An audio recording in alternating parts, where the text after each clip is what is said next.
Let's study the lesson EVS 1, lesson number 4, environmental balance. Look at these pictures. What can you see in these pictures? The first picture is about tall trees and evergreen trees. So this is evergreen forest. Second picture is about, you can see the different color of the leaves, the color of the red, orange, yellow, and even green. So this is a different type of trees found in different forests. So the third picture shows you about the coniferous trees. You can see the shape of these trees, cone shaped. Okay, according to the climate, according to the conditions, they grow cone shape. Why? Because for a snowfall is there. Because of the snowfall, they have the cone shape. And the fourth picture is about, you can see the leaves over here. These are the broad shaped leaves. All in all, I want to tell you that these four pictures tell you regarding the different types of trees, different types of leaves which are found in our environment. Now see in this picture, as we saw, there are different trees and plants found in our environment. Similarly, there are different animals which are found in our environment. That is, you can see here the first picture is about of a giraffe. This is the speciality, and these animals are found in a particular region only. You can see some animals which are there. These are terrestrial animals. That means the animals living on land. In the second picture, you can see there are some birds, or we can say some animals, they live in water. Okay, so aquatic animals. So there are animals on land, animals and birds. There are animals and some birds which are there in water. Some animals are arboreal, means what? They live on the trees as well as on the land. So as you have a variety in the living things, example trees are also living thing. Similarly, we have the variety in the animals and birds even. Now see here, this animal is a, we can say, peculiar special animal which is only found in the polar regions, the cold regions. This animal, giraffe, is also found in a special region, we can say a peculiar region. You cannot see giraffe everywhere. Similarly, you can see the zebras. Zebras are famous in Africa. These are the animals which are famous in Africa. Why? Because the conditions which are there in Africa are suitable for this animal. Similarly, you can see the kangaroos. The kangaroos which are there, these are the famous animals of Australia. The kangaroos are found in Australia. So what we saw, that there are varieties in plants, trees, animals, flowers, living things that makes up an environment. That means what we have studied, there are different things, differently they are, in different ways they are. That's why it is known as biodiversity. Biological means related to the environment. Diversity means variety in living things. That is known as biodiversity. So the variety we see in all the living things that belong to a particular area is called biodiversity of that place. Again, I'll repeat. The variety we see in all the living things that belong to a particular area is called biodiversity of that place. Now look at this. The scientists, there are scientists who study this biodiversity. Means what they study? They study about plants, animals, creatures, insects, and so many other things. So these scientists make a large number of observation. Study means they do the observation regarding their eyes, skin, legs, whatever the variety is. These scientists study the biodiversity in a large number. You can see here one creature. You can see in the second picture what they use. These are some instruments which are used by the scientists to study the biodiversity, the different variety in living things. Scientists, they make observations. As I told you, they observe the living things. But when they will observe the living things? In different conditions. Which are the different conditions? Scientists make observation in different conditions. But which are these different conditions? The conditions are day and night. That means they can observe in the daytime, but there are some plants and animals, they will not be seen in the daytime. It will be in the night time. They will be visible in the night time. So day and night they observe, and in different seasons also, because according to the seasons, the animals can be seen on the earth, in the soil, and this is how scientists make observation in different conditions. Now you can see here in this picture, these are some instruments which are used by the scientists to study different living organisms. Now these living organisms can be of single cell, unicellular, or multicellular, many cells. Like human beings, we are multicellular animals. We have many cells in us. And paramecium, amoeba, single cell. So it is unicellular. So if you want to observe, if you want to study in plants or any microorganisms or any organism, you need a special device. So these are the special devices which are used to study biodiversity, which are found at great depths. See, some animals will be deep inside the soil, some will be at the height, as well as there are some microorganisms, very minute, very tiny organisms which you cannot see with your bare eyes. So for that you need the instruments. These are the electron microscopes which are used, and some other instruments which are used by the scientists to study biodiversity. These are some other instruments you on the screen, where observations of many scientists are brought together. Now see, they will observe, one scientist will observe something else related to the skin color. Okay, the one scientist will say that the skin color is brown. Another scientist will say, no, but I saw some other color also of the same creature. Then what they do, they put all the observations together. Scientists will come together, they will put all their observations together, they will study it again for a long period of time, maybe for a year or 2 years. Once the observation, they will come to one conclusion that, okay, you are also right, I am also right, let it be together now.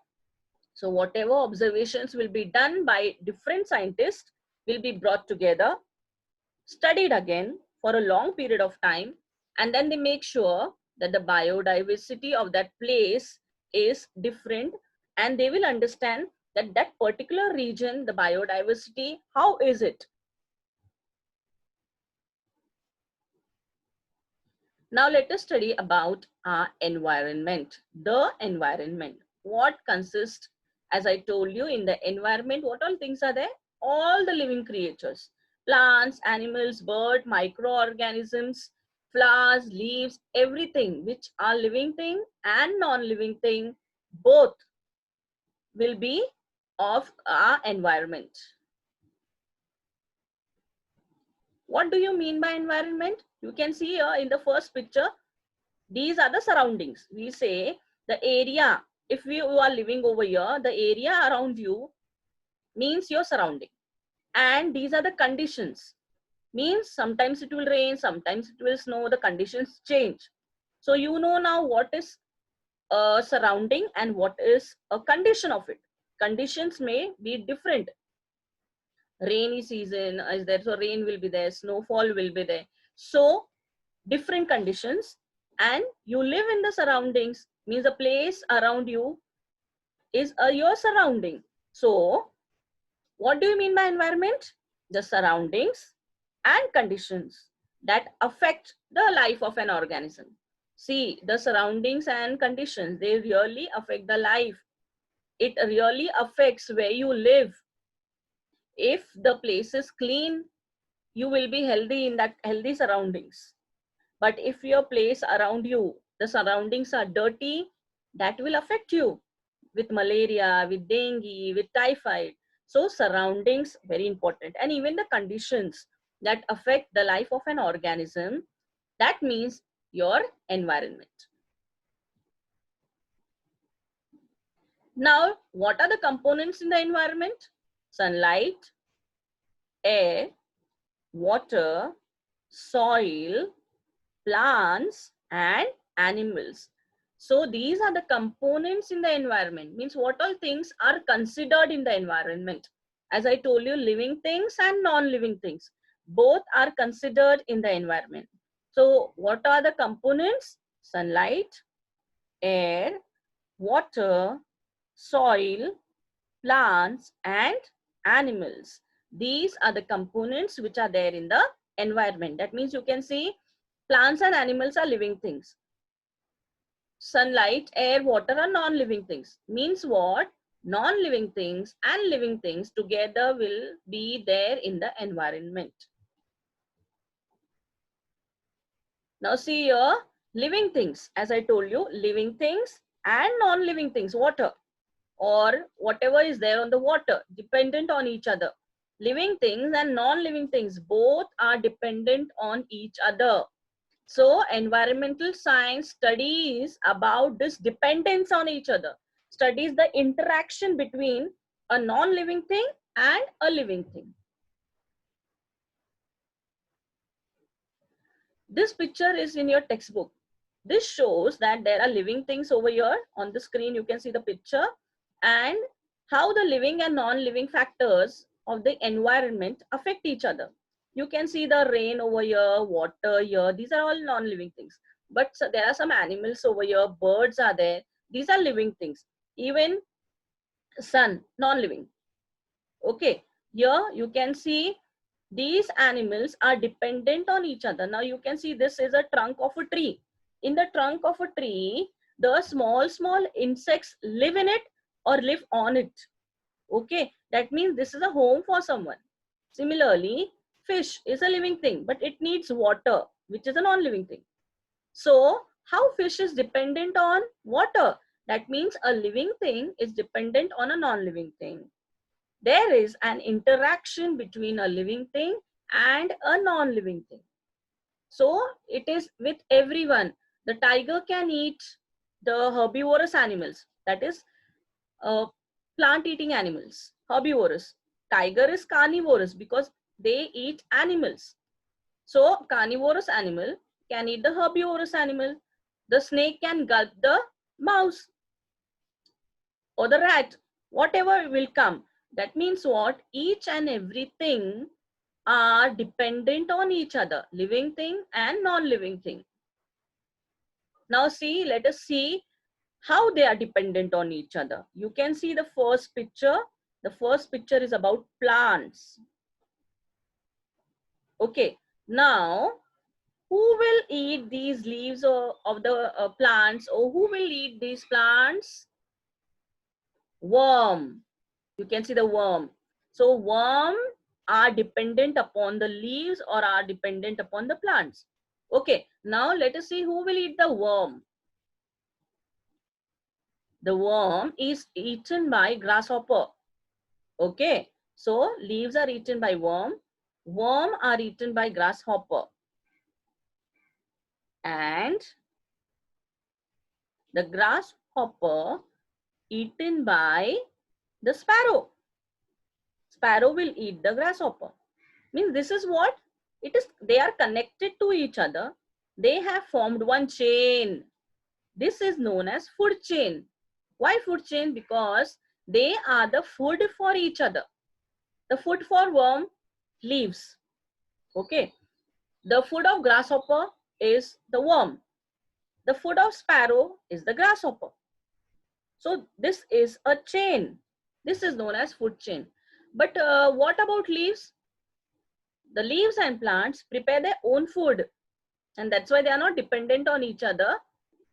they are dependent on the solar energy, or we can say they are dependent on the sun's heat. Because of the heat, because of the heat received from the sun, the rays of the sun, they prepare their own food. Okay, so this is one food chain. But now, as I told you, plants are eaten, or the leaves are eaten by the worm, worm are eaten by the grasshopper, and grasshopper are eaten by the sparrow. Who will eat the sparrow? Yes, yeah, this is a food chain. So sparrow or is a bird. So small birds like sparrow, canary are eaten by whom? They are eaten by snakes. Pythons can eat large birds like herons, stork by coiling around them. And dogs, cats, and human beings, we also eat the birds. But which birds we are eating? Chick, hens, etc. Those are non-vegetarians. Here, this is one another food chain. I want to show you that, see, as I told you, plants prepare their own food with the help of the sunlight. Because of the sunlight, plants can prepare their own food. Now, these plants are eaten by whom? The grasshopper. The grasshopper eats the plant. Okay. Now, who will eat the grasshopper? The grasshopper is eaten by the mice. You can see here the mice, the mouse eating the grasshopper. Who will eat the mice? The snakes. The snakes. Now, who will eat the snakes? The eagles. The eagles will eat the snakes. And what will happen to the eagles when the hawks die? All these hawks, they eat, they fly, they grab their prey and they eat.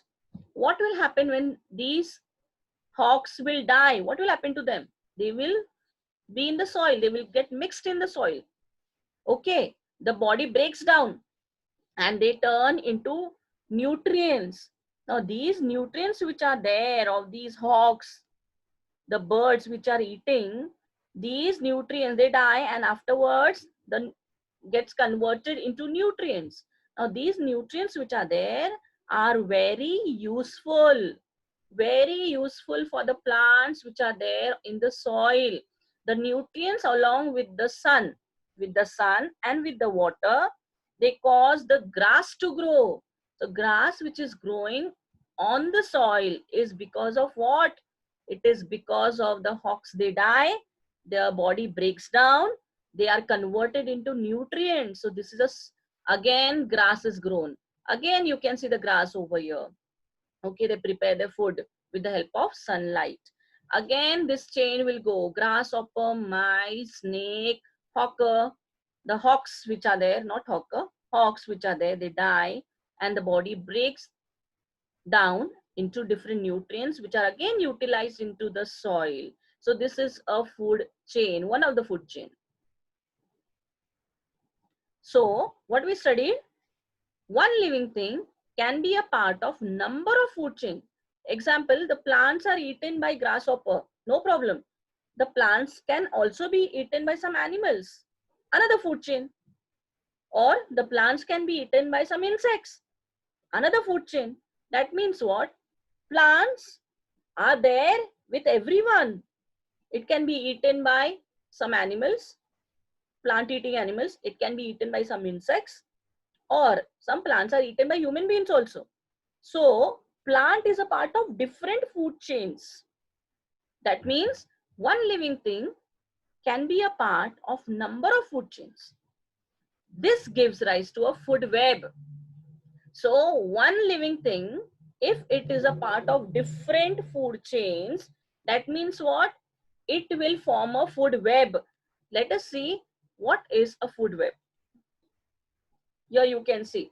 Now, this is your green plant, producer. Because, why producer? Why green plants are called producer? Because they prepare their own food. Okay. Now, this green plant is eaten by goat. Okay. It is also eaten by rabbit. Rabbit also eat. That means one particular thing is eaten by goat, it is eaten by rabbit, it can be eaten by insects also. So what they are forming, the food chain is always there, but one particular thing is connected to so many things, and so, that's why this is a food web. You can see, let us see one food chain. Goat eats the plant, goat is eaten by the jackal, jackal is eaten by the lion. Okay, this is one food chain.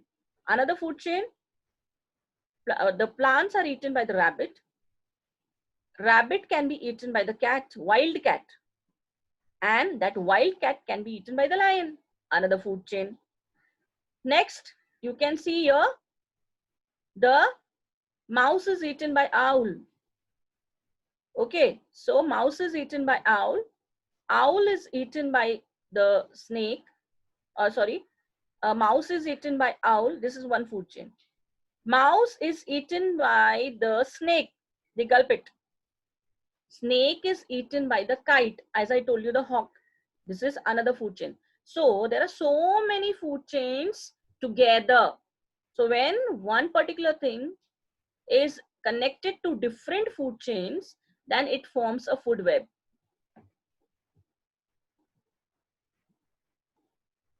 This picture is in your textbook, where you can see this is another food web, where you can see the deer eating the grass.